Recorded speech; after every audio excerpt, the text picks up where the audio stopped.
start in just a couple minutes here. If you're joining us virtually or in person, welcome. I have two polls on the Whova app. If you haven't already done those yet, to share a little bit about who you are, where you work, and also to share if you work with incarcerated tutors. That would be helpful for me to know going into this talk. We'll get started soon. Hi, Emma. It's Melissa. Hi, Melissa. How are you? Down on behavior. Okay, good to see you.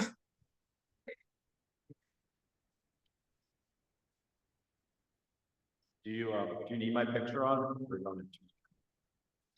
I think when you're presenting, yeah, but to start, it's okay. Whatever you feel comfortable doing.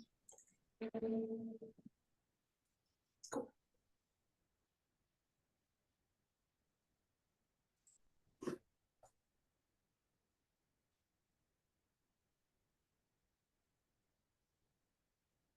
Awesome. Looks like we've got a couple new responses to the poll, which is super helpful. Get a sense of who's in the room there, both virtually and in person. Looks like we've got folks from all over the country: Florida, New Mexico, Alabama, Oklahoma, California, New Jersey. Wow, Texas. Very cool. Awesome, great. And it looks like most people are not currently working with incarcerated tutors, which is also good to know. But there are some folks who are, which is awesome. Okay, cool. Well, thanks everyone. Thanks for sharing your introductions, your feedback on the work that you're doing. Please continue to put that in the Whova app. I've got it on my phone here. I can also monitor comments and questions on the Whova app, so I'll be able to keep an eye on that too. Some housekeeping too before we dive in. Jeff is in the room here, and when we're doing Q&A, we'll walk around with the mic to be able to do Q&A in the room, and I'll keep an eye on the Q&A on Zoom and also on the Whova app. So feel free to add questions there. But welcome everyone. Good morning. This is bringing tutor training into carceral spaces with the Petey Greene Program. My name is Emma Morrissey. My pronouns are she, her, and I'm the Director of Curriculum and Training at the Petey Greene Program. I'm really excited to be here with you all, even virtually. I'm sorry that I can't be there in person, but excited to be here with you all. I'm based in Philadelphia, which is where I'm calling in from now. And yeah, like I said, excited to learn sort of who's in the room today. So keep those introductions coming, and I'll be able to hopefully tailor some of what we talk about today to your feedback. So thanks so much. Thanks for being here. Okay, so like I said, my name is Emma, Director of Curriculum and Training at the Petey Greene Program. And while I'm based in Philadelphia, I get to work with all the Petey Greene Program's regions and programs in my role, which is really exciting. Jeff will be sharing more about that in a little bit. I've been with the organization for about 6 years, and I've presented at a couple other co-ed conferences, so you may have seen me around previously. But yes, like I said, very excited to be here with you virtually. A little bit about my role is that one part of my role is overseeing all of our tutor training. So that's for our volunteer tutors, but also for tutors who are currently incarcerated, which we're going to talk about today. And I have my contact information here on the slide. It's also going to be on the last slide too. And Jeff also has cards in the room, I am told. So if you are interested in getting in touch with someone from the Petey Greene Program, there'll be multiple opportunities for you to do that. Cool. So here's our agenda for our time together today. Jeff is going to start by sharing some more information about the Petey Greene Program overall, what our organization does, who we are, all that good stuff. And then I'll talk about the main event of this presentation, which is the Petey Greene Program's tutor training inside. That's a newly updated training that we launched in 2024. I'll be sharing all the details on that. And then I'll share the data and the outcomes that we saw from that training and what we hope to do next with the training. After that, there's going to be time for Q&A, about 15 minutes, and I can take questions, like I said, in person in the room, on Zoom, or on the Whova app. I'll be monitoring Zoom in the Whova app, and Jeff will be in the room passing the mic. Yeah, and then we'll wrap up the session and share some more information about how to stay in touch with the Petey Greene Program and our work. So I'm going to turn it over to Jeff now to talk a little bit about who we are at the Petey Greene Program, what we do.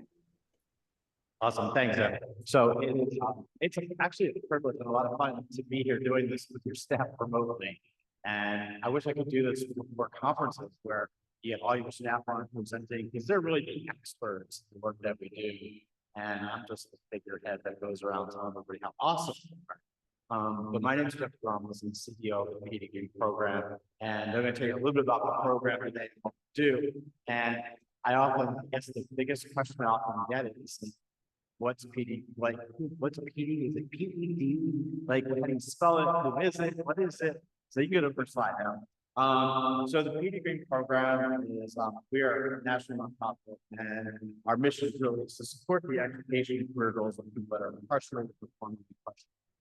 And it's so important. I think that I find myself today in the center of adult education, workforce development, and criminal justice. And I truly believe that if we can get people smarter inside our prisons and jails in our country and work with them on the outside, that education holds the key to really changing the situation of mass incarceration in our country. We are really also dedicated to making change happen and looking at the carceral setting and the things that are really broken and how we can fix them. And that's what the Petey Greene Program is all about. You can go next slide. We are, the interesting thing is Petey Greene is actually a person. And there's a wonderful movie that you never have a chance to watch. It's called Talk to Me, about Petey Greene. We were founded in 2008. Ralph Waldo Petey Greene was an advocate for education. He was also a disc jockey in Washington, D.C. And he was an activist. He really supported the journey of men, individuals going through the carceral setting and coming home.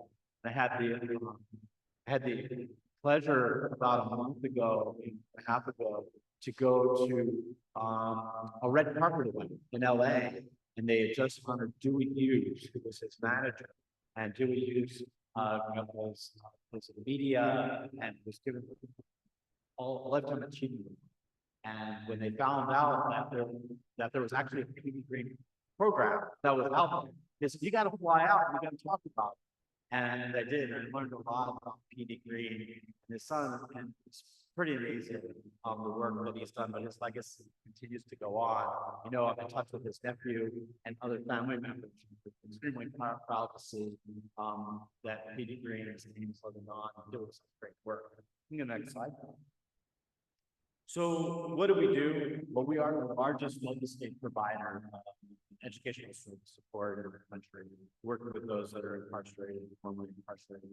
And the truth is that this just makes good sense, right? Like, if you can work with people inside and provide support services for men and women that are in the carceral setting and help them get smarter, the way I look at our job is all the educators in the country working in this space, we want to make you rock stars.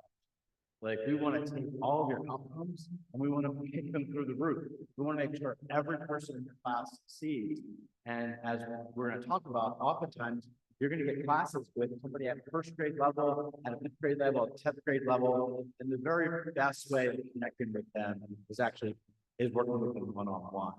And the truth is, I mentioned this in my workshop yesterday, that there are 3 words that people that are incarcerated, and not many of us have a hard time saying.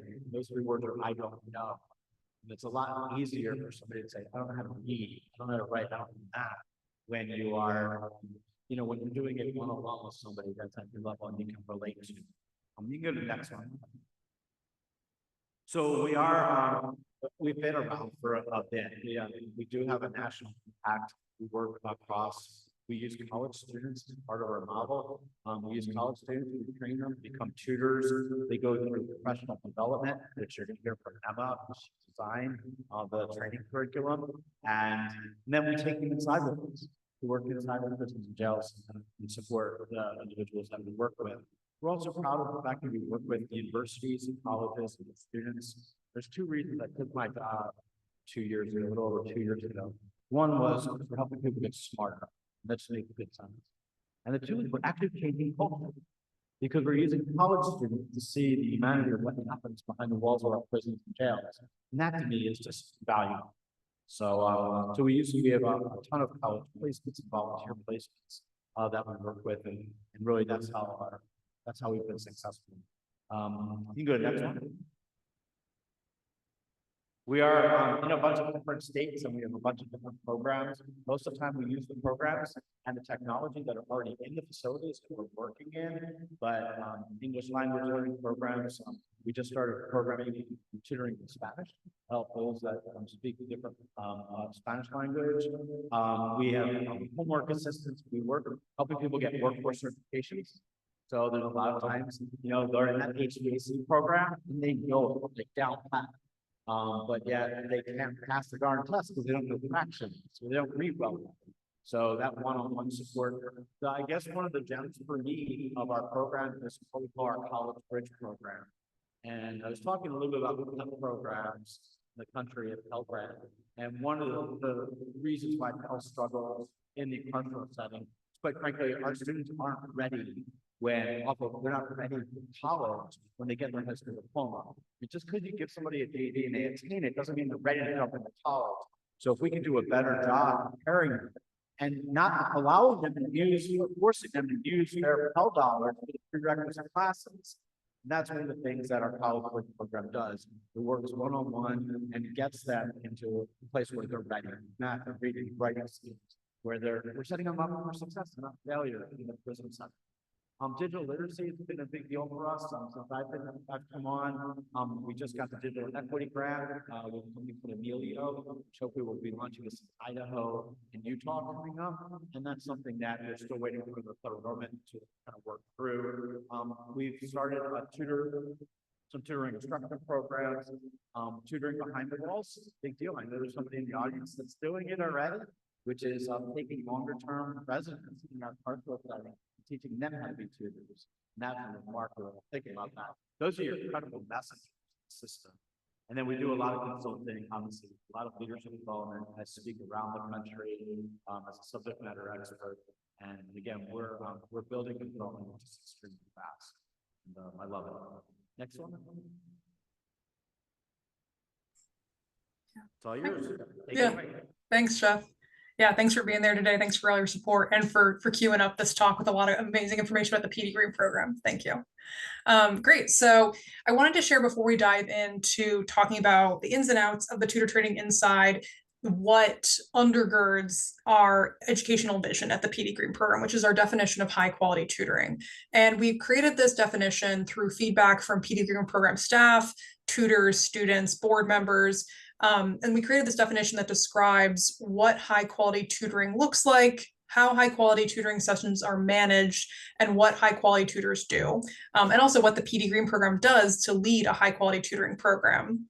So I know that in this space in education and adult education, we all talk about and strive for high quality education for our learners. And we found at the Petey Greene Program that having a definition, spelling it out sort of like this, helps us concretize and actualize our vision for the unique context of tutoring, carceral, and reentry spaces. And I've used this vision, this definition to form and update, develop our tutor training for our volunteer tutors and also our tutor training for tutors inside, which we're going to talk about right now. So yeah, let's dive into the Petey Greene Program's tutor training inside, the model and the curriculum for this program. So to start, a little bit of context about sort of the motivation for this training and creating this program.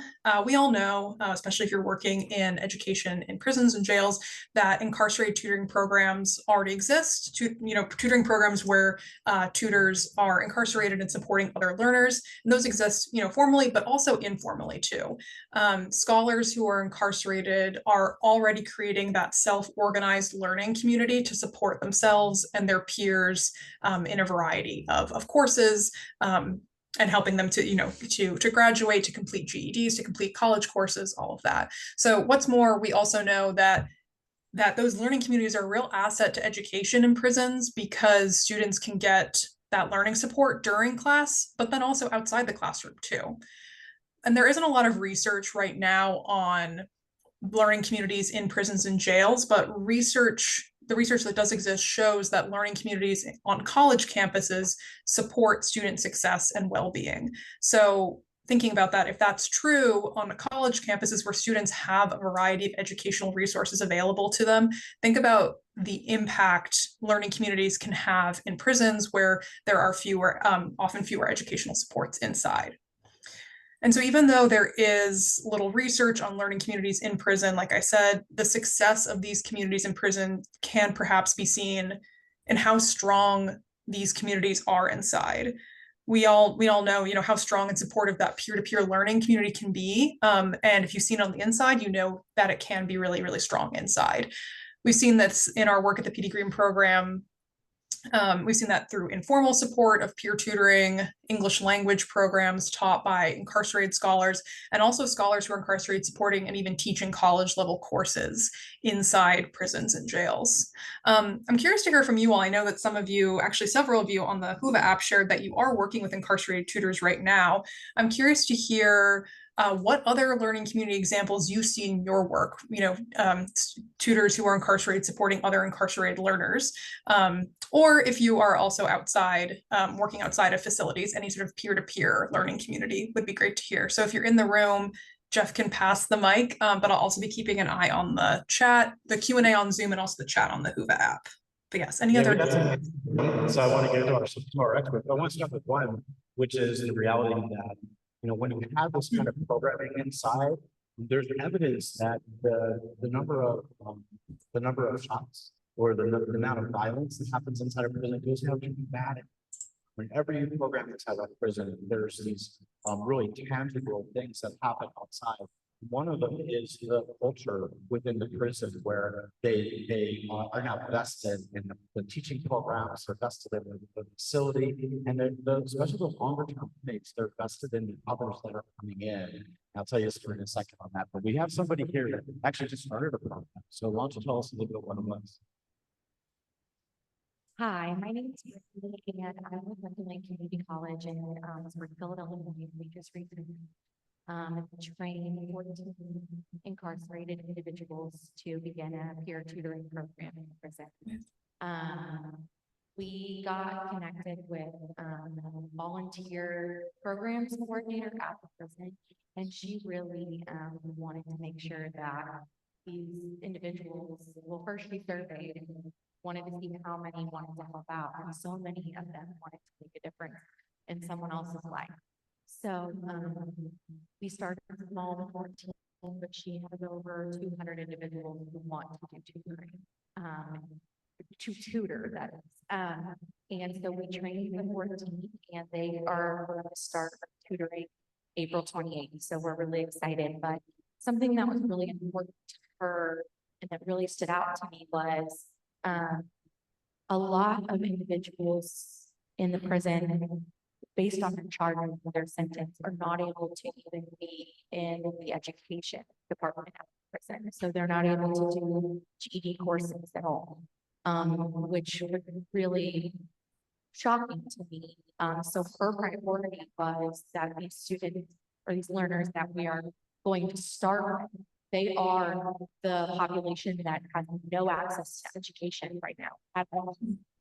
Basically, so that was the first kind of step in this process, that those learners are going to be able to get some type of education, and some of them have been there 40 years. I mean, it's really crazy. I mean, it's really eye-opening, and like you said, Jeff, that when there's some purpose, it limits the violence, it limits the bad things that are happening, and that was really her goal in this process, to give them a purpose, so that those things are stopped in their career.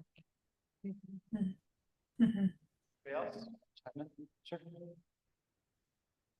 Hello, I'm Kevin Bradley from Portland Community College. And I think something relevant to this is our two work-based education programs in Cotton Creek Correction, which is a service facility. They've been going on a long time.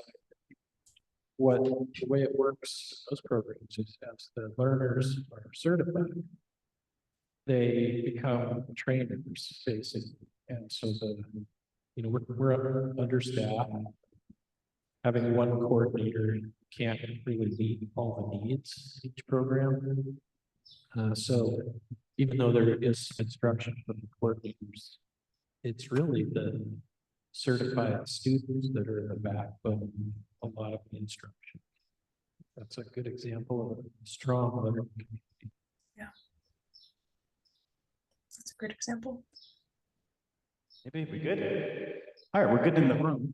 Okay, cool. I'm not seeing anything on Zoom or the Whova chat, so I'm gonna move forward, but thank you for sharing what's been going on in your work, sharing a little bit about what learning communities look like there. I feel like the theme that I'm hearing from both of the comments in the room is around how are we able to continue to engage learners who are, have completed a program or are not able to participate in other educational programming. What does that look like? And that was definitely something that we considered at the Petey Greene program when designing this version of the training.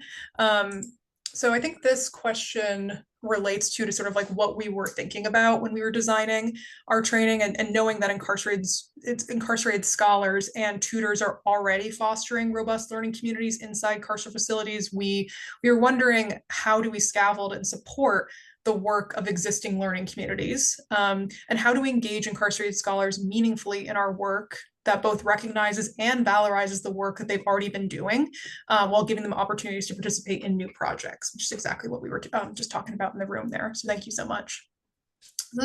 These were sort of our research questions going into how designing this training here. And so what we came up with was a training for incarcerated scholars that values their skills and expertise and is tailored to the unique experiences and needs of tutoring and carceral spaces while you are also incarcerated. And so this training is for incarcerated tutors is aligned with the successful tutor training that we offer to our outside tutors who are volunteers with the Petey Greene program. That's called our national pre-service training, and it covers the context and practice of tutoring in carceral and reentry settings for outside tutors, folks who are coming in from the outside volunteering and coming into facilities to support learners. And so after that training, 97% of our volunteers say that they feel confident tutoring currently and formerly incarcerated people. So that training really supports them to take their first steps into tutoring in those carceral spaces. And here's a little bit more about how we structure that national pre-service training for our Petey Greene program volunteer tutors. And keep in mind that this version of the training is the foundation for our tutor training inside facilities. We've taken this and we've altered it, tailored it to that specific context. So for volunteer tutors, our national pre-service training is 5 hours long. It's 4 modules, which you'll see on the slide here, and it stretches across 2 days. So we split the 4 modules into 2 days. Day 1 up here covers the context of tutoring in carceral settings, and the modules talk about the carceral state, educational justice, the collateral impacts of the carceral state, and barriers to reentry. Then we have day 2, which covers the practice of tutoring in carceral spaces, which is really focusing on the pedagogy, andragogy of tutoring, and those modules are going to focus on tutoring strategies, ethical volunteerism, intentional engagement, and sort of professionalism within that educator-tutor role as well. And then volunteers too, before they begin tutoring with us, they'll also complete a regional program orientation to learn more about what tutoring will look like in their specific tutoring placement. And then at that point too, before they start tutoring, they also complete any required facility clearance trainings as well. And then during the semester of tutoring, we offer volunteers additional learning opportunities to continue learning about the context of practice of tutoring in carceral spaces. So that's in our Just Education series webinars, which continue the conversations from day 1, and our tutor development trainings, which continue the conversations from day 2. And then volunteer tutors also receive coaching and support from Petey Greene program staff. So we really have a robust model of tutoring and tutor support. So we're providing a high quality tutoring program for both our students, but then also tutors, making sure they have all the support they need to provide that high quality service.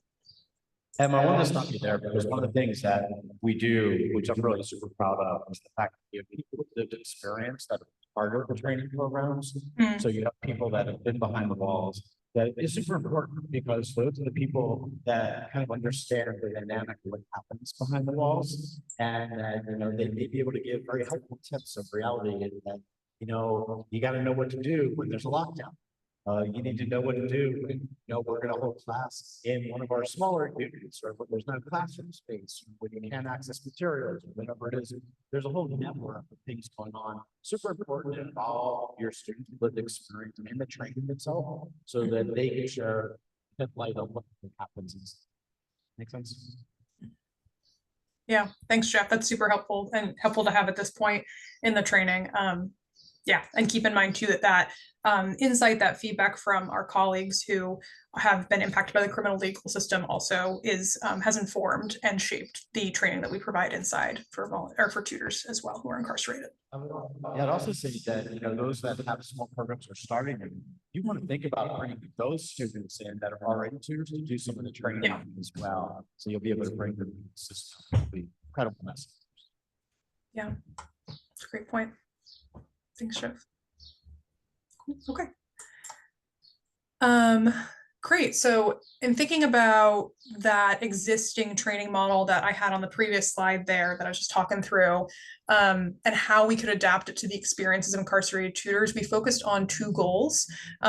First, we wanted to center the skills and expertise of incarcerated scholars, like I've been talking about.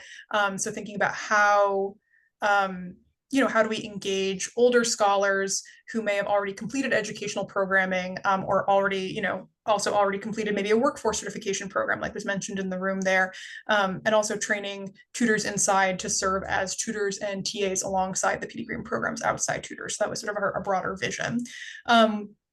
We also wanted to think about ways that we could continue engaging trained tutors. We train our volunteer tutors outside and they have continuous opportunities for support and engagement afterwards. And so we have built that out and are still continuing to build more of that out for our tutors who are inside, and tutors who complete incarcerated tutors have completed multiple trainings with the Petey Greene program to continue discussing and honing that tutoring practice. And then also incarcerated tutors also serve as TAs and support curriculum development in our College Bridge program, which Jeff was talking about earlier as well. And that's been really key in informing our College Bridge program, making it even stronger and better for other learners. And something else I wanted to share before we talk more about what the process of this inside tutor training development and piloting was like, is that there's a lot of motivation among tutors who are incarcerated to tutors who support other learners. We've heard from tutors who have completed our tutor training inside that they were excited to support other learners and develop their tutoring skills through this additional training. And one of our tutor trainings inside, we asked tutors what their motivation was for tutoring during in one of our feedback survey questions. And tutors shared quite a variety of responses, but overall how important education has been in their lives and how meaningful it is to share that with others, which is one of my motivations for working in education and for tutoring, for being an educator. And so this is why sort of learning communities inside are so powerful, and why incarcerated tutors are excellent leaders of these communities as well, and are really important to engage and to support, to lead the curriculum of development of trainings and the programs themselves. So just wanted to share these as well. And this can't go underestimated either. Like the way that people that are incarcerated feel that they get valued, they feel valued, like when they do this work. That is so important, like in the whole context of education. But if you go inside, I'm inside prisons all the time, and when you go in, there's a swag that both the men and the women have when they're in the education pool, that it's really pretty remarkable. I don't know if you guys have seen it. You walk into the education classrooms, and those that are instructors there, tutors in there, they kind of like, they have their stuff up, their chests are out, and they're like, they want to share what they've done, and they're successful. I've been working with Carlos, for the last 6 months. We finally got him to do his math, and it really filters down and gives us pride.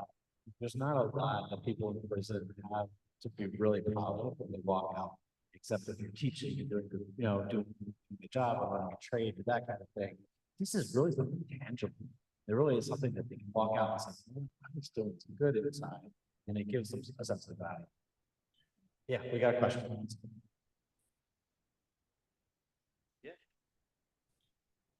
Yeah, I totally agree. And I would say that they have such a high degree of immersion. And it's like, it's not just that they feel good, but that they are critical to our success. You know, in our state, is an instructor, tutors, and computer assisted learning.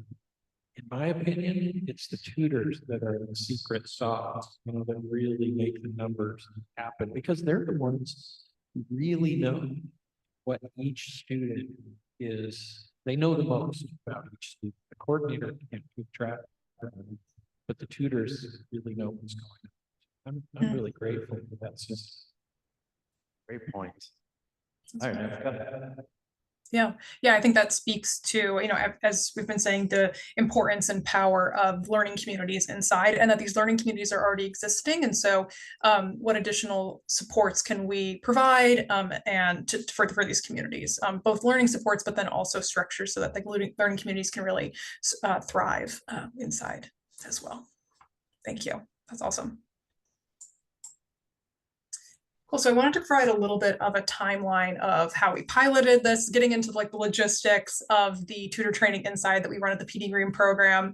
So supporting incarcerated tutors has been a priority with the Petey Greene Program since at least 2017, certainly earlier, but the earliest training materials that we have are from 2017, when we ran a version of our inside tutor training at the Maine Department of Corrections. We ran a similar training in 2018 at SCI Smithfield in Pennsylvania for 20 tutors. And then between 2018 and 2024, you know, we all know that a lot happened in the world, and including at the Petey Greene Program. And we used that time to revamp and update our national pre-service training. And then also took that revamped national pre-service training and used it to create an aligned inside tutor training. So in 2024, we took that version of the training for incarcerated tutors, and we facilitated a training at SCI Greene in Pennsylvania for 27 tutors, and at FCI Fort Dix in New Jersey for 10 tutors. We also then came back in early 2025 already and facilitated another training for some of the tutors at SCI Greene. So that was for 3 tutors there. So far we've supported, you know, like 40 tutors with this new version of the training. So for 2024 on, which has been really exciting, and across a couple different facilities, and are excited to expand our programming even further. And here's how the tutor training inside is structured at the Petey Greene Program. And I'm going to sort of go into a little more detail about each of the sections of the training here. So to start, this is sort of a recommended agenda with different time breakdowns, the timing for each section, how the training is broken up, maybe across a couple days or parts of the day have varied depending on the amount of time a facility has or tutors have. But this is the overall summary of training topics and recommended time for each. So we first spend time getting to know each other. We talk about the Petey Greene Program, who we are, why we're leading this training, why this is important to us. We talk about high quality tutoring and educational justice, and how those terms are connected and their significance to tutoring, and tutoring in this context in particular. We then talk about the role of the tutor and how it's different from, and also sometimes similar to that of the role of the student. And we work through, after that, a longer section on specific tutoring strategies, tutoring practice, pedagogy, andragogy, that tutors can use during tutoring sessions. And during that section number 4 here on the slide, we also have a lot of opportunities for tutors to practice these strategies through mock tutoring, other activities together, so that they're ready to apply those strategies in their tutoring sessions. We then talk about educational ethics and supporting tutors to provide trauma-informed tutoring for students in that 5th section there. At the end, we wrap up, reflect on the training. We also provide certificates, other additional resources at the end of the training there too. So a little bit more information. These are the goals and essential questions that guide our training, and they align with the agenda. So talking about sort of what is the Petey Greene Program, what is educational justice, what are the roles of students and tutors, how are they similar and different, what are some tutoring strategies and structures that we can use during tutoring sessions, and then what are trauma-informed tutoring and educational ethics, and how can those be implemented in sessions. So the goals align with the essential questions here, but just wanted to give you a sense of what this looks like overall in our curriculum. I also wanted to share too a little bit about the materials that we bring to these trainings. So at the beginning of the training, each tutor receives a tutor packet, and this packet includes all of the materials a tutor will need for the session and materials that they can use during future tutoring sessions as well. It also includes sort of logistical materials like a name tag to use during the training, pre and post training surveys, a feedback survey, and also that certificate I mentioned of completion. The training is also guided by a slide deck that looks a little bit like this one, that has questions, examples, activities, instructions, all that. So we also like to give tutors a printed copy of the presentation so that they can reference it in the future. So they walk away from this training with a lot of resources from us that they can use in tutoring sessions, and then also bring to future trainings to reflect on, think about, all of that. And so here's a more detailed breakdown of each module of the training. If you're curious, an example outline is also in a PDF in the Whova app for you to review. You can download it, take a look at it there. So this is not the only time you'll get to see these, and I'm going to run through these pretty quickly because I think there's much more interesting information in our outcomes that I want to be able to make sure we get to. But something I want to highlight from this first module of the training is section 1.4. In this section, we use a KWL chart, a know, want to know, and learned chart to not only log what participants in the training know and want to know about tutoring, but also to model a graphic organizer that they can easily make and use with students during tutoring sessions. And the whole training is sort of designed like this to not only equip participants with skills to use during tutoring sessions, but also to model what these skills look like in practice as much as possible. So that just wanted to highlight this here. The module 2, we talk about the history of the Petey Greene program as a way to introduce who we are, why we're there. Like I said, this also leads us into a conversation about high quality tutoring and the definition that I shared with you at the beginning of this presentation. We get great feedback from tutors about that definition during these discussions, which is wonderful and helps us shape that definition further. We also talk about educational justice and then connect those two concepts, like I was saying. And then in this module, we spend a lot of time reflecting on our experiences as students and use that to inform how we want to tutor, what that might look like, what we need to keep in mind as a tutor. And we also talk about the different educational roles that we see. So tutor, student, teacher, how those roles overlap and are also different from each other too. And we stopped there for a second. Let's move back for a second on that. And one of the things that concerns me in the work that we do is that, and what I hear from a lot of places that are thinking about this, is the hierarchy. This culture inside of a prison where there's a hierarchy inside, where there are some people that are treated differently than others. We all know that in the carceral setting, there's kind of a rule that everybody is treated the same. I remember when you were in kindergarten, you were in grade school, and somebody stole a pen or pencil off the teacher's desk, and everyone was punished for that. Okay, you're all missing recess today. It's the same way in the cultural setting. But I wonder, have you seen or experienced anything in this where there's been some reluctance to do a program like this because of a hierarchy in the system or within the culture of the prison? Where they really try to policy everybody at the same level. Yeah, Jeff, that was a question, right? I think you cut out there for a minute. It was kind of a statement question. Yeah. I don't know. I'm wondering if you've experienced it, anybody else in the room's experienced that. I see a lot of people nodding. Okay. That's good to know. Yeah, we've definitely heard of that at the Petey Greene program, experienced that. And I think that's one of the reasons why we want to talk and be very intentional about what the different roles are in the education space. So tutor versus student, teacher, and how tutors can be supportive of teachers, but also what that dynamic looks like. We talk through that more in the training too. Are there other comments, Jeff, in the room there? or any other? We got a few. Sorry, I opened a can of worms. Yeah, you're good. You're good. Kind of good can to open. Appreciate it.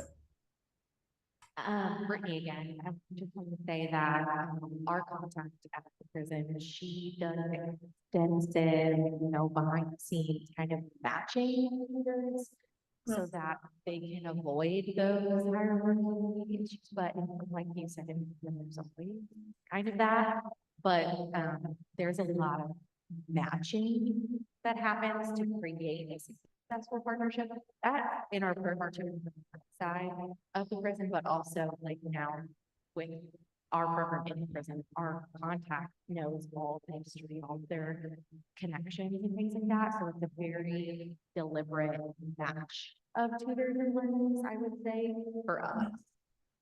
But you can't eliminate. Emma, it's Melissa. I have a quick question. I am pleased to see that you're integrating trauma-informed practice into training, but I'm curious to know if that training is triggering to some of the folks who may be doing the tutoring, and how do you address that? That's a good question, Melissa. So the question was, we have trauma-informed practice in our training, but is that potentially triggering for participants, and how do we address that? Yeah, I'm going to talk about that, I think, actually in a couple slides here when I get to that module on trauma-informed practice. So I'll be sure to touch on that question. We have one more question. Cool. Well, it's just a response to your question about where they are resistant or whatever. But all of ours are volunteers, and they have to go through a qualification to be approved by the board based on different criteria. They have to be in general population and different things like that. But we were coming to see your program because we were setting up a tutor program. We've had tutors for years. We have certified teachers. We're here in the state of Texas, and so we have an extensive prison system in Texas. But we have to have years. We have not had them go through training. So we're putting together like a 4-month training, trying to get them to be highly qualified. So we're interested in looking at your materials. Glad to have you in the room. Yeah. Great. Thanks, everyone. I appreciate that. And yes, Melissa, I'll be keeping that question in the back of my brain for, I think, 2 slides from now. But yeah, so let's move on then to talk about, or take a quick look at the tutoring strategies and practice module here. That's our longest and sort of meatiest section, as you can see. This section gets into the practice of tutoring and breaks into the things to consider before tutoring, like setting expectations and goals, getting to know each other. During tutoring, we talk about 5 specific tutoring strategies as sort of a starting place for a tutoring toolbox. And then after tutoring, like how to wrap up a session, plan for the next one, all of that. Each of these pieces of the module is then sort of punctuated by a practice activity that tutors can work on in pairs. So this practice activity listed here. So yeah, so that's how we structure this section. That's the longest and really talks about tutoring strategies. But moving on to talk about the sort of last content focus section, educational ethics and trauma-informed practice.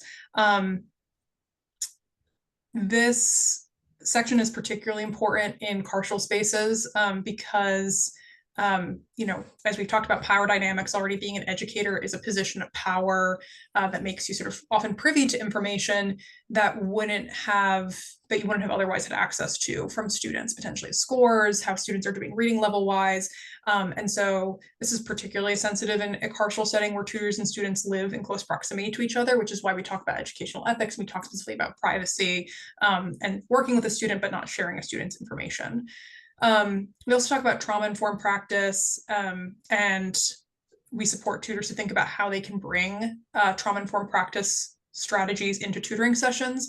And to your question, Melissa, about how do we talk about this, and potentially is this triggering for participants? I think talking about trauma can be triggering for all of us when we are exploring trauma-informed practice, and so we do talk about that and talk about sort of how define trauma, define how it might show up in your tutoring sessions, both for students, but also for yourself, and then also talk about trauma-informed practice and how you can not only support a student and help them regulate themselves, but also how you can regulate yourself and as you're working through and talking about trauma-informed practice now, but then also during tutoring sessions. So we talk about self-care strategies for tutors and students, which is something we talk about with all our volunteers, because being a tutor can be stressful, can be difficult.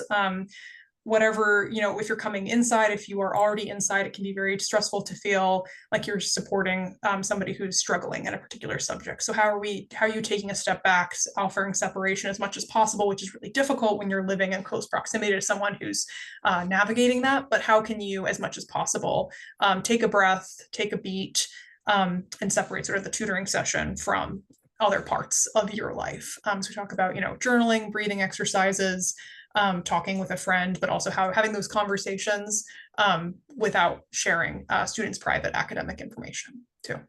So I hope that answers the question there. Cool. And then last module here, not too exciting, but it's how we wrap up the training, talk about next step, and celebrate our tutor success for completing the training here. And like I said, all of a summary of this information and the structure of this training is linked in a PDF in the Whova app for this session as well. Emma, I want to stop you there for 1 second and just go back for, you're okay. Is the trauma piece. Because I want to remember that the tutors, it's not like they're leaving the facility. It's not like when they go to class, teachers go home at the end of the night. Like they're in the units all the time. They're eating dinner with them, they're eating all the meals together, they're out at the same restaurant together, everything. So there definitely needs to be this separation between the tutor and the student. And when you leave that classroom, the class is over. Like that has to. But it does flow over into the units, and that's a good and a bad thing sometimes. So you kind of just be aware of that dynamic. That sometimes they're gonna during a lockdown, maybe some tutoring going on, but it's really a different environment. So yeah, having that separation. Yeah, and we talk with tutors too about the difficulty of that separation and how it's never going to be a perfect separation, but that's a tension that we have to hold here. And talking about, okay, what are strategies for for navigating this tricky situation as well. Thanks, Jeff. Cool. Okay, so I want to make sure we have enough time to talk about training outcomes and also any other questions that you will have about this program. So I'm going to talk about some of the outcomes from our tutor training inside. But first I want to share sort of the survey methods that we use to gather information and feedback from students. So we had 2 different approaches to surveying students during and after the training. We had a pre-training and a post-training survey that looked like the form here on the left of the slide. And this survey was not anonymous, so that we could see changes in tutor responses between the pre and the post-training survey. And then we also had an anonymous feedback survey that looked like the first page looks like this. There's some open answer questions too in the second page, but this training survey was at the end of the training, and this was anonymous. This helps us collect feedback that we use to inform and improve the training moving forward. Both of these surveys were optional, but the majority of tutors chose to complete them, and they were also sort of built into the training too. So we had time at the end for the feedback survey, time at the beginning to complete the pre-training survey, for example. On those 2, you have an LMS that you're using or tablets that are being used. You may want to think about integrating this survey work onto some of that to capture some data built in. Yeah, that's a good point. Yeah, these are part of our tutor packets. So those tutor packets could also be distributed virtually, but we in the pilots that we've run have distributed them paper-based to start. So what did we find from these surveys? Overall, we found that tutors' confidence grew after the training. Their confidence in achieving the goals they set for themselves increased by 31%, and their confidence in supporting others in achieving their goals increased by 20%. And so beyond the quantitative outcomes of the surveys, we also saw some positive qualitative outcomes. Tutors who completed the training are now supporting incarcerated learners, and we've received positive feedback from the administration at the facilities where we ran the training. And because the initial training at SCI Greene in Pennsylvania in particular was so successful, we've been invited back to do 2 additional rounds of the training at this facility. Like I mentioned, we had run early in 2025. We've already run another training at the facility, which is exciting. So we've had, that quantitative feedback has been really positive, but then also the feedback from our program partners and from tutors as well has been positive, which is exciting. And in the feedback surveys from 2024, which was the first year of running the sort of updated inside tutor training, we found that 86% of tutors who completed the training said that the training was relevant to their tutoring at the facilities, which was exciting to see. That was, the first time we were running the training. Exciting that the training was relevant. We did do a lot of talking with the facility in advance to make sure that we could tailor the training to the particular coursework that tutors would be supporting and the particular tutoring programs that already existed. And so those efforts did help us make the training as relevant as possible to tutors. So we'll continue to do that in the future and be able to hone our training even more.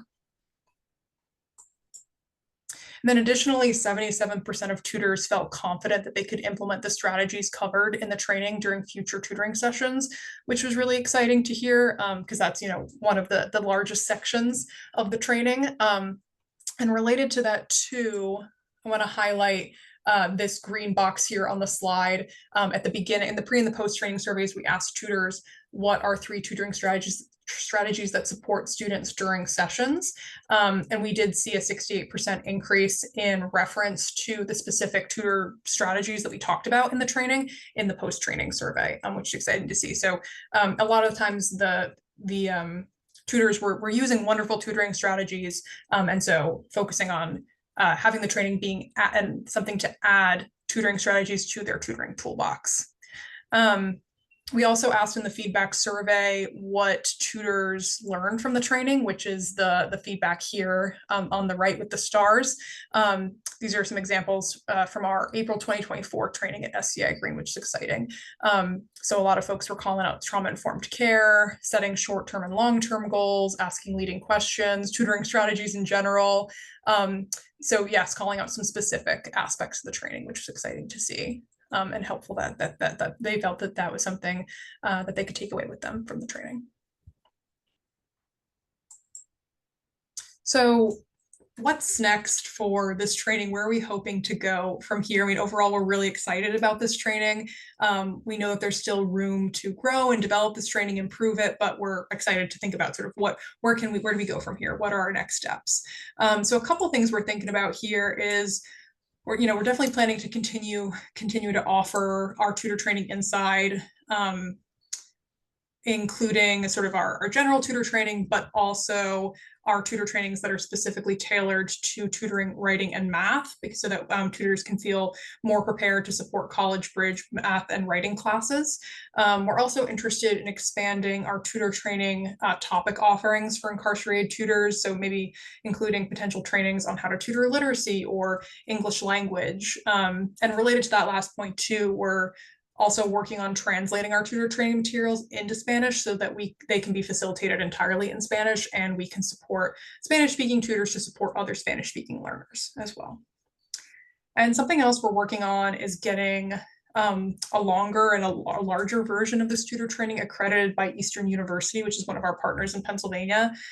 Eastern University students who are incarcerated at SCI Chester and have completed the Eastern University program would then be able to take a course accredited by Eastern University and led by the Petey Greene Program to get credit to develop their tutoring strategies and be able to support other learners who were in the courses that the students previously completed as part of their degree program. And then we're also hoping to expand our offerings for ongoing training, support, and coaching for incarcerated tutors like we have for outside volunteer tutors. I think there's still more work that I definitely like to do in order to provide a more structured and planned support path for our tutors moving forward so that we can continue to collaborate with incarcerated tutors and also better evaluate our long-term impact of the training, which is something I'm excited to do. And then finally, we have talked about potentially expanding our Petey Greene Program tutor community and running tutoring programs entirely inside. So that would be where we track tutoring hours, provide ongoing support for tutors like we do our volunteer tutors outside. And that would require us to talk more, internally about how this would work, and also collaborate more with facilities about how we can, pay incarcerated tutors for their time and expertise, and also build out this program more broadly. So I want to stop there for a second because there's a reality that's hitting all of the correctional settings, contrary to what regards to the funding. And one of the things that we're all going to be facing in the next couple of years is how to deal with this issue. And one of the alternatives, not the best alternative, is we all like more staff. But one of the alternatives to support your staff is bringing in and having an inside tutor training program, where you may not be able to hire all the instructors that you need, but if you can develop your tutor training program, it'll allow you to continue the programming at the same level you have without the need for funding. Well, trust me, I do a lot of work with space and funding. You're going to get pushback from just about anything. If you're a union shop inside of the prison, sometimes get it from the state unions, wherever your staffing needs come from. But I do think that it's a really strong alternative to keeping and growing an education program, at least until funding streams develop more and be able to kind of understand where things are going to lie. Right now there's so much going on. I think we all need to kind of let the dust settle. But as the dust settles, being prepared, about starting these programs today, not waiting to get your budget next year, might be a really smart.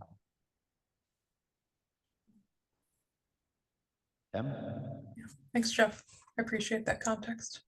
Yeah, I think, that's all I wanted to talk about sort of with the outcomes. I want to turn it all over to you all too. If there's any other questions, comments in the room, we'd love to hear those. And also if you're joining us virtually, you can drop any questions in the Q&A on Zoom, or else I'll be taking a look at the Whova app too.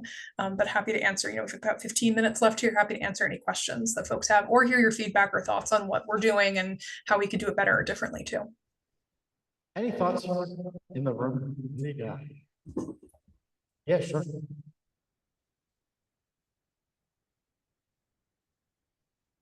My first question is, what is the commitment you ask for volunteers, or volunteers you're doing from the street, volunteers inside? Do you aim for a certain amount of time? This churn is a huge issue in the programming that I do. That's a good question. So the question is, what commitment do we ask from our volunteer tutors who are coming in from outside? And if there's a commitment we ask for inside tutors too, that's correct? Okay. Yes, that's correct. Okay, cool. I'm gonna go ahead and answer those questions. Just want to make sure because there's some audio coming in and out there. But yeah, so for our volunteer tutors coming in from the outside, we do ask that volunteers commit to tutoring for at least once a week for 2 semesters. So that can be fall and spring, that can be fall and summer, spring, summer, or it can be, can also be fall, summer as well. So that ensures that there's going to be consistent tutoring for students and consistent programming for that time for students, which is really important to us. And then for inside tutors, I think that's a wonderful question that goes to what I was talking about with what's next, and sort of the question of, are we thinking about, managing a full tutoring program inside? What would that mean in terms of asking for tutors that we work with inside to commit to a certain amount of time tutoring with us? I think that's definitely a question that I don't have the answer to yet, and we haven't crossed that bridge yet, but it's something that is on the list of things we want to figure out before launching, programs that the tutoring program manages. No, thanks. I don't know the answer, but I have some things for you to think about. So first is, there's a lot of reasons why individuals get involved in programs inside prison or jail. And, sometimes it could be that they get a higher pay because they're working in the kitchen. They have more access to food in the kitchen than they would elsewhere. So really understanding the dynamic of it. My true North Star for this is to see that tutors that are inside, that they actually get paid a fair wage. And that's really important. We don't really talk about this at all, Evan. I'm not sure what we're doing in SCI Green, but if you're going to give them a job inside, then, my belief is that we should be paying for a fair wage for the work they're doing. And that also is a really weird dynamic because there's a lot of facilities that limit, you know, the pay grades. They're all determined by the facility. So thinking through, what does it look like? What are your tutors going to get paid? How are you going to pay them? Like, what grade scale? What is it going to draw them from? You know, there's a lot of people. I remember when I was incarcerated, somebody told me, he said, Mr. A, you just, when you go in that classroom, you want to go all A. I'm like, what the heck is he talking about? I said, what do you mean? He said, yeah, they're going to give you a test. And that test is going to tell you where, you know, your educational level is going to check off A. Because if you check off A, you're not going to do so well. And then you're going to get this job in the prison. I'm like, oh, I have a Juris Doctor and I'm not sure that's going to work so well. I'm not sure I'm going to get tested that way. And I just think there's a lot of factors that come into play when you talk about tutoring and the job itself in the facility. So be thinking about like, where are you going from? And I'm going to tell you, one of the best ways of doing that honestly, is to get your students, those tutors at the table. Like they should be part of building that program now. So you can find out from them what really works. And if you get there, and you're going to find out things you wouldn't even believe. For example, we found out in one program we were working at that guys were not going to take the program because it interfered with the fantasy football team that they had inside. It sounds crazy, but no one would show up because they didn't want to participate because it pulled them from fantasy football. Or, you know, you do something against, you know, somebody that's of the Islamic faith where they have service in a certain time, and you're causing real ruckus inside because you haven't really gotten through. So my suggestion is get some people at the table that are actually going to do the tutoring. Ask them, does this make sense for you? What are we not seeing? Because trust me, a lot goes on inside the prison that we don't see. Yeah, that's a great point, Jeff. I think too, just to add there, some context, tutors that we've trained at SCI Greene do get paid by the facility to tutor, and that would be the same at SCI Chester as well when we launch our programming there, which is really exciting. I honestly would love to see our tutors get a little bit wage. Now I know that sounds crazy, but truthfully, you know, we have long-term inmates that are down that are serving life terms that could be they could be sending money home to their family. And I don't see why if they're putting their time and their sweat in this issue, maybe it's not a living wage, pretty darn close to it. At least they can save money home. More importantly, they don't have to ask their families for money. You know, these people that are down for a long time, who really takes care of them inside? Their families are still feeding them because they're not making a living inside. They can do these on the dollars for a job. So really thinking about how you integrate that into that is really something that I love to see. Yeah.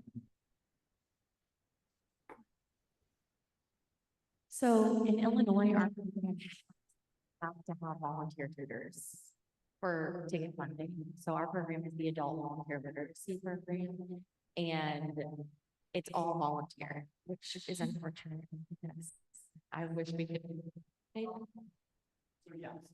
It's all volunteer. You'd be surprised inside of a prison what motivates a volunteer. You know, that doesn't mean that you can't have a pizza party for them or bring hamburgers to them or whatever. Like those things go a long way inside. They may not necessarily be getting paid, but if there are rewards outside of compensation that might work. Yeah, I'd also be curious if there would be opportunities, even if they're volunteering, but for them to receive college credit. In some ways, that's something that we've been talking about, like I was mentioning with Eastern University too. Yeah, that's we talk a lot about that. If you also mentioned good time credit. yeah, it's a great point. I guess a lot of people have pushback for some reason, but yeah.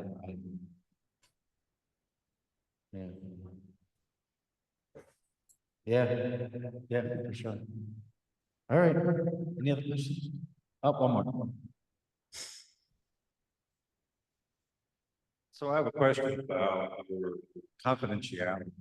So because in our situation, Virginia DOC, our inmates might sign an agreement to release of information. So is that something that you all run into? And also my second question has to do with the re-entry service, tutoring for that. You want to tackle either of those before I go? Yeah, so I can talk about the consent. Yeah, sure. Go ahead. Yeah, so we do have consent agreements that we have at the Petey Greene program that our students, folks participating in our program do sign to share their information with us. And then we work closely with the facilities where we have the tutor training programs to sort of figure out what the regulations, the rules are at the state and the facility are in order to share that information, both like the feedback surveys, but then also any academic data as well. Those are ongoing conversations that we have, and it depends facility to facility, state to state. We work really hard to make sure that facilities give a data sharing agreement. Yeah. And sometimes it just doesn't happen because of the red tape, but we try whatever possible to get consent to do it. We recently, Emma, when we were at Chester, even there, the monitoring of that information, what you get, and the anonymity of it is super important. And protecting an individual's right to privacy and identification is a real issue that we should be thinking about. On the reentry side, we want to make sure that on the outside we have support services as well. We're working real hard on the outside of reentry, working with our Title II partners, adult literacy agencies, to kind of connect the dots. So when they leave, they know where they're going, get tutoring outside. Em? What was the second question? I think That was on reentry. on reentry, what? It was just on the reentry component, like when they leave, how do we support? Yeah. I think Jeff, do you want to talk about that with the project we're working on at Chester? So we got a BJA grant, Bureau of Justice Assistance grant this year, and the program is an inside out program. So we start behind the walls working with them, and as they come home, we continue to work and track with them, and then we help provide a connection to wraparound support services. So that as they're coming out, the barriers in the classroom are really they're dealt with as opposed to just brushing on the carpet. So we're really trying to help them. And we work with our community partners there as well, make sure that if it's housing, transportation, or whatever they need on the outside, we have partners that are helping the line. But that Bureau of Justice Assistance grant is a 3-year grant. We're going to be following them to see how well they do. Like, you really help them get educated and smarter. What does it look like?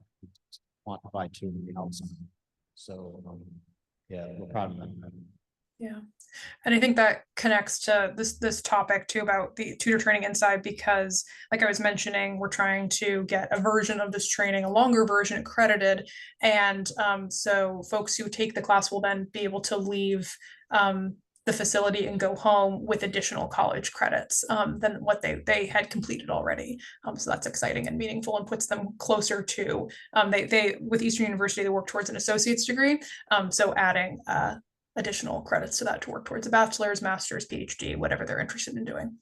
I also want to mention, I was at, we do work in the DC jail system in Washington, and I was inside of it. I was taking a tour there recently, talking to some of our students, and I looked over to one side of the unit, and there were about 15 to 20 men that were all sitting together, and there was somebody standing up in front, looked like by a chalkboard. And they were all the Spanish-speaking students in that unit. And I asked who was leading it, and it was another inmate that was leading the class. And there was no instructor. There was, and he was actually leading the entire class because they just didn't have the capacity to bring in a bilingual instructor that could do it. I think those are the places this kind of tutoring model, I think it's unbelievably impactful because they're giving them the resources, tools to be successful and teaching them how we don't think enough about our non-English speaking learners, and we're really proud to be doing even more work on this. Yep. And what else you got? I think just next steps here, some opportunities to stay in touch. I want to share these QR codes for folks in the room, and also if you're joining us virtually, to access our website, subscribe to the Petey Greene Program newsletter, and also to get some digital handouts. If you are in person in the room, Jeff, I know also has some hard copy handouts too, if you're interested, and cards too to stay connected with us as well. Everybody's got a So I'll leave this up for a minute or so. Awesome. Oh, they're applauding for you. Hmm? They're applauding for you. Oh, okay, that's Uh, something else too. We've got our upcoming 5K. If you're in Boston, Philadelphia, Princeton, DC, can join virtually as well. There's a QR code for that.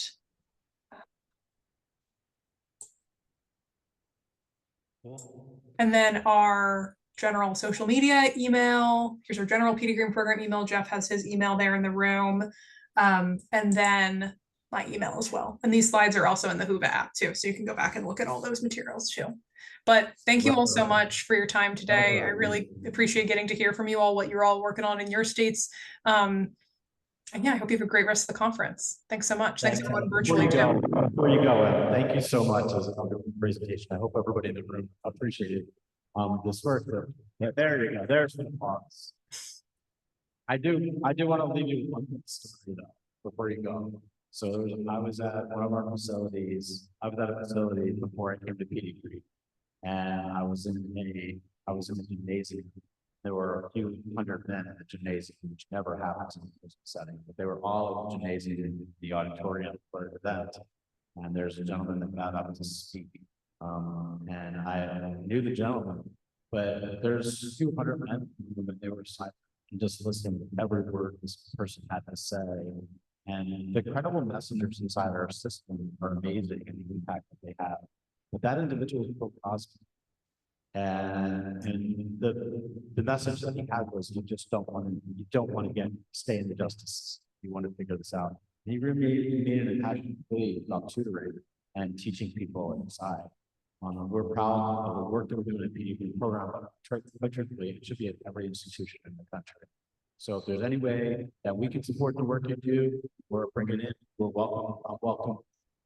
welcoming invitation to go out and talk to your warden superintendents, your department of corrections, and see how we can make it happen. So Emma, thank you so much. We appreciate you, and we'll see you guys soon. Thank you all so much. Appreciate you.